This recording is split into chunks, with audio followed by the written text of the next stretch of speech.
The card was already yellowing at the edges when Victor Langford found it, propped against a cold stainless steel fruit bowl that had never held anything but imported oranges no one ate. He had come down to the penthouse kitchen at 3:17 a.m. because the silence upstairs felt like a coffin lid, and the only light came from the under-cabinet LEDs that turned the marble counters the color of a morgue. The envelope said Mr. Langford in a handwriting he didn't recognize, round, careful loops the kind a child practices in second grade. Inside was a single sheet of drugstore cardstock, a faded kitten wearing a party hat and the printed words wishing you joy on your special day. Beneath in the same earnest cursive. Happy 47th, sir. Thank you for letting me take care of Mia these 3 years. I know you're busy saving the world. I hope someone saves a slice of cake for you. Rosie. Victor stared at the kitten until its grin looked obscene. He had forgot his own birthday. Again, Mia, his 8-year-old, was asleep in the east wing under the watch of the night nanny he paid triple to stay invisible. Rosie was the day nanny, the one who arrived at 6:00 a.m. with a canvas tote full of construction paper and glue sticks, the one who left at 6:00 p.m. sharp because the agency contract said so. He could not remember the last time he had spoken to her beyond, leave the schedule on the island. He carried the card upstairs like contraband, past the Rothko that cost more than most people's houses, past the glass wall overlooking a city that never slept but never looked up either. In his study he locked the door, sat beneath the greenish glow of 3 monitors, and opened the nannycam archives he swore he would never use. The timestamp read 7:42 p.m., 2 hours after Rosie's shift ended. There she was, alone at the kitchen table, cutting tiny triangles from purple foil to make a crown for a doll. She hummed something minor key off tune. When the crown was finished, she set it gently on the doll's plastic head, then wrote the card. She wrote it slowly, tongue poking from the corner of her mouth the way Mia did during spelling tests. When she sealed the envelope, she pressed a kiss to the flap, a reflex so quick she might not have known she did it. Then she left, pulling the door until the latch clicked like a period at the end of a sentence. She was afraid to speak aloud. Victor rewound the clip and watched it again and again. At 4:05 a.m. he opened the payroll portal and looked up Rosie Delgado, 29 years old, hired through Kinder Care Elite. Hourly rate $22.50, no benefits because she was part-time flexible. Address, a studio apartment in Queens, 47 minutes by subway if the trains felt generous. Emergency contact, none listed. Notes from prior families, reliable, creative. Child lights up when she arrives. One red flag from a hedge fund wife in Greenwich. Overly familiar, please remind staff boundaries. Victor closed the laptop. The kitten card lay on the desk like a crime scene photo. He told himself he would handle it in the morning. Morning came and the city roared back to life with sirens and stock tickers. His assistant Priya slid the day's briefing across the table. Tokyo at 9, London at noon, earnings call at 3. Victor nodded, signed where the post-it flags told him to sign, and asked, casual, the way one asks about the weather, any chance Rosie's still in the building. Priya didn't blink. She clocks out at 6. It's 8:12. Ask her to stay late, double overtime. Tell her Mia needs help with a project. Mia was already at school. Priya knew it. Victor knew she knew. She tapped something into her phone anyway. Rosie appeared at 6:03, cheeks flushed from the October wind, wool coat too thin for the season. She carried the same canvas tote, now stuffed with library books whose due dates were highlighted in anxious neon. Victor met her in the foyer because he didn't trust himself to wait in the kitchen where the card had sat. Miss Delgado, his voice sounded like it belonged to someone else, boardroom baritone, 0 decibels of warmth. Rosie's eyes flicked to the security camera above his shoulder, then to the floor. Mia's science fair isn't until. It's not about Mia. He held out the birthday card. This was unexpected. Her face cycled through emotions faster than the trading algorithms he lived by: confusion, recognition, mortification. I'm so sorry, sir. The agency says no personal gifts, but the store only had the kitten one left and I thought. She reached for it as if to reclaim evidence. He pulled it back. You stayed late to make a paper crown for a doll. Rosie's shoulders folded inward. Mia said Mr. Sprinkles was sad because he didn't have a birthday. I didn't charge the time. I clocked out first. Victor looked at the woman in front of him, 5'2" in scuffed sneakers, curls escaping a knot held together by a pencil, and felt something tectonic shift inside his ribcage. He recognized the expression she wore, the same one his mother had worn the night she told 8-year-old Victor that Daddy wasn't coming back from the hospital, apologetic for existing. How much do you make after taxes? He asked. The question was so far outside protocol that Rosie laughed once, a nervous puff. Sir. Ballpark. She named a figure that wouldn't cover the property taxes on his Hamptons house. He felt the shift again, harder this time. Effective tomorrow, you're salaried. 75,000 full benefits 401k match. You'll have a classroom on the third floor, whatever supplies you need, and you'll eat with us. No more bringing your own sandwich in Tupperware. Rosie's mouth opened, closed. Mr. Langford, I can't. I have another family in Astoria, 3 kids, they count on me. Offer them a replacement at double your current rate. I'll cover the difference for a year. He was making it up as he went, the way he once gambled on a bankrupt microchip startup and turned it into a billion-dollar IPO. Only this time the asset had freckles and a voice that cracked on the word sir. Rosie studied him the way a deer studies headlights. Why? Because I'm 47 and the only creature that remembered I was born is a plastic doll, he thought. Because my daughter calls the doorman uncle and doesn't know my favorite color. Because I have more money than Croesus and less joy than the night janitor. He said none of it. Instead, Mia needs consistency, you're it. Rosie's eyes filled so fast it startled them both. She turned away, pretending to adjust the tote strap. I have to give notice, 2 weeks. Take 3 paid. She nodded once, a small, stunned movement, and fled before he could see her cry. The next morning, Victor canceled Tokyo. He told Priya to move London to Zoom. Then he did something he hadn't done since business school. He went to the grocery store. He stood in the cereal aisle paralyzed by choices until a grandmother in a Mets cap took pity and handed him a box of off-brand cinnamon oats.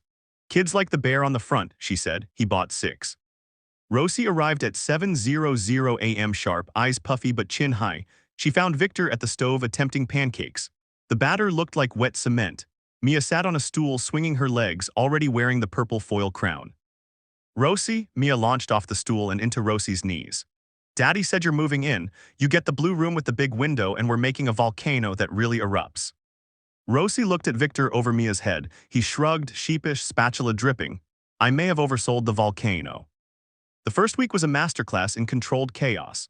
Rosie rearranged the third-floor guest suite into a wonderland of colored bins and a reading nook with twinkle lights. Victor learned that circle time was not a corporate jargon but a ritual involving songs about spiders and sharing feelings. He sat cross-legged on a rug shaped like a lily pad, williating his 6'2" frame into submission, while Mia explained that today she felt orange, like a pumpkin but not Halloween yet. Rosie watched him with the wariness of a cat deciding whether the new human could be trusted. She still called him sir. He hated it. On day 10, he found her in the laundry room at midnight, folding Mia's clothes into perfect squares. The washer's rhythm was the only sound. You don't have to do that, he said. It's no trouble. She didn't look up. Rosie. She paused, a tiny sock in each hand. My name is Victor. I know, sir. He took the socks, tossed them into the basket. Try it. She swallowed Victor. It came out a whisper, like a prayer she wasn't sure she was allowed. Better. They stood in the humming dark until the dryer clicked off. He wanted to ask if she was happy, if $75,000 could buy absolution for 3 years of invisibility, but the words felt greedy. Instead he said, there's gelato in the freezer. Mia likes the stracciatella. I bought extra. Rosie smiled then, small, crooked, real. I know what Mia likes. Of course she did. Winter arrived with a nor'easter that shut down the bridges. Schools closed. The agency panicked. Half the nannies couldn't get into the city. Victor's phone buzzed with rescheduling demands from 3 continents. He silenced it, pulled on boots, and trudged with Mia and Rosie through Washington Square Park where snow piled in drifts the color of steel. They built a lopsided snowman with a carrot nose and a Mets cap. Mia christened it Mr. Sprinkles Sr.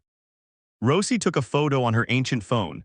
The screen cracked in a spiderweb that caught the snowflakes like diamonds. That night the power flickered. The building's generator kicked in, but the elevator froze between floors. Victor carried Mia on his shoulders down 23 flights of emergency stairs while Rosie held the flashlight and sang Itsy Bitsy Spider to keep Mia from noticing how high they were. On the lobby level the doorman applauded. Mia bowed. Victor's legs shook for an hour. Christmas crept up like a secret. Rosie strung popcorn garlands while Victor wrestled with a 7-foot Fraser fur that smelled like every good memory he couldn't access. Mia wrote letters to Santa in purple marker. Rosie helped her sound out microscope and roller skates. Victor wrote his own letter on heavy cream stock, folded it into an envelope, and left it on Rosie's desk. Inside, a single sentence. Ask for whatever you need, no limits. Christmas morning, Mia tore through wrapping paper like a hurricane. Rosie opened her gift last, a leather-bound planner with her initials embossed in gold, the kind executives used, but the pages were blank because Victor had no idea what dreams looked like on paper. Tucked between December and January was a plane ticket to San Juan, open-ended, first class, and a postcard of El Yunque rainforest. Rosie's hands trembled. I haven't been home in 5 years. Take as long as you need, Victor said. Mia and I will manage. He had already blocked his calendar for 2 weeks and bribed Priya with a vintage Birkin to hold the fort. Rosie flew out on December 27. The apartment echoed. Mia moped. Victor discovered that making edible macaroni and cheese was harder than closing a Series C round. They video called every night. Rosie's mother waved a wooden spoon at the camera and insisted Victor visit soon. You too skinny, Mijo, I make you pastels. Mia fell asleep with the iPad on her pillow, Rosie's lullaby drifting through the speaker like smoke. Rosie returned on January 10 with a suitcase full of coqui frog plushies and a tan that made her freckles stand out like cinnamon on milk. She brought back stories. Her abuela's house with the tin roof that sang in the rain, the beach where bioluminescent waves lit up like fallen stars. She told them over dinner, real dinner at the table with cloth napkins because Mia insisted fancy people use rectangles. Victor listened more than he spoke. He learned that Rosie had wanted to be a teacher but dropped out of community college when her mother's dialysis bills tripled. She learned that Victor's father had died when he was 12 and his mother followed at 19, leaving him a scholarship and a terror of attachment. February brought the science fair. Mia's volcano erupted actual foam that smelled like vinegar and glory. Rosie filmed it on her new phone. Victor had upgraded her plan without asking. The judges gave them second place. Mia didn't care. She had hugged her dad in front of the entire gymnasium and he hadn't flinched. Spring unfurled. Rosie enrolled in night classes for early childhood education, tuition covered by a mysterious scholarship that shared Victor's initials. She aced her midterms. Mia learned to read chapter books. Victor learned to braid hair badly but with commitment. On Saturdays, they took the subway to Coney Island because Mia wanted to see the ocean in winter. Rosie packed empanadas wrapped in foil. Victor carried the cooler and discovered he liked the weight of it, the usefulness. One Friday in May, Rosie didn't come down for breakfast. Victor found her in the classroom staring at an acceptance letter from Bank Street College of Education. Full ride. She looked up, eyes shining with terror. It's a master's program, 2 years, I'd have to cut hours. Victor's heart performed an uncharacteristic somersault. Take the hours you need, we'll figure it out. I can't ask you to. You're not asking. That night he booked a table at a rooftop restaurant with a view of the skyline he used to conquer. He wore the sweater Rosie once said made him look less like a shark. Mia stayed with Priya, who had become an honorary aunt. Over burrata and sparkling water, Rosie didn't drink. He told her about the first company he ever started, a lemonade stand at age 9 that failed because he gave away free refills to anyone who looked sad. She laughed until she cried, then cried without laughing when he said, I don't want to be the man who forgets birthdays anymore. Rosie reached across the table and touched the back of his hand, featherlight. You're not. Summer arrived humid and golden. Rosie's program started. She left at 7:00 a.m. for classes, returned at 4:00 p.m. to relieve the substitute nanny Victor had hired at triple rate to bridge the gap. Evenings were homework in playgrounds and fireflies in Central Park. Mia caught one in a jar and named it Professor Sparkle. Victor took them to Puerto Rico for a week, his first vacation without a laptop. Rosie's family enveloped them in music and mofongo and questions in rapid Spanish that Mia answered with confident Spanglish. Victor danced merengue badly and didn't care who saw. On the last night they walked the beach at Luquillo, the moon hung low and bloated. Mia had fallen asleep on Victor's shoulder, frog plushie dangling. Rosie kicked off her sandals and let the waves erase her footprints. I used to think kindness was a luxury, she said. Like caviar, you could live without it. Victor shifted Mia's weight, and now I think it's oxygen. You don't notice until someone takes it away. He wanted to tell her that she had resuscitated him, that the birthday card was the defibrillator, but the words felt too big for the salt air. Instead he said, move into the East Wing permanently. The classroom too, make it yours. Rosie stopped walking. Victor. I'm not asking out of guilt. He met her eyes. I'm asking because the apartment is too quiet when you leave, because Mia asks for you in her sleep, because he stopped, throat raw, because I want to see what happens when we stop pretending this is just a job. Rosie studied the horizon where the sea met the sky in a line that looked breakable. I'm terrified, she whispered. Me too. She took Mia from his arms, settling the child against her hip with the ease of long practice. Then she reached for his hand. Her fingers were calloused from cutting construction paper, warm from the sun. They stood like that until the tide soaked their jeans. Fall again, Rosie's second semester. Mia started 3rd grade. Victor's company went public. The IPO raised $1.2 billion. The headlines called him a titan. He read them in the kitchen while Rosie graded papers and Mia practiced cursive. He closed the tablet. One October morning, exactly 1 year since the kitten card, Victor found another envelope on the kitchen island. Same drugstore cardstock, same careful cursive. Inside, a hand-drawn picture of a snowman wearing a Mets cap and a crown. Beneath, Happy 48th Victor, thank you for letting me stay. Love, Rosie and Mia. He laughed so hard Mia came running to see if he was okay. Rosie followed, drying her hands on a dish towel. Victor pulled them both into a hug that smelled like pancakes and possibility. Later, when the city sparkled below and the monitors in his study stayed dark, he opened a new document on his laptop. Subject line, Langford Foundation. Mission to fund nannies, teachers, and caregivers who keep the world turning while the rest of us chase commas. Seed money, $100 million. First scholarship recipient, Rosie Delgado, for whatever came after the master's, PhD, school of her own, whatever she dreamed on those blank planner pages. He hit send before he could overthink it. That night, Mia fell asleep between them on the couch during a movie about talking dogs. Rosie's head rested on Victor's shoulder, her breathing soft and even. He looked at the two people who had rewritten his story in purple marker and foil crowns and felt the tectonic plates settle into something that might last. The kitten card still sat on his desk, yellowed edges and all. Sometimes he touched it when the old loneliness crept in at 3:00 a.m. It reminded him that second chances often arrive in drugstore envelopes, written by hands that have every reason to stop believing in birthdays. And if you're still here, breathing with them through the snowstorms and the science fairs and the quiet terror of choosing to be seen, hit that like button. Subscribe because there are more stories where lonely doors open and ordinary miracles walk through carrying canvas totes and paper crowns. Turn on the bell so you don't miss the next one. We'll leave the light on.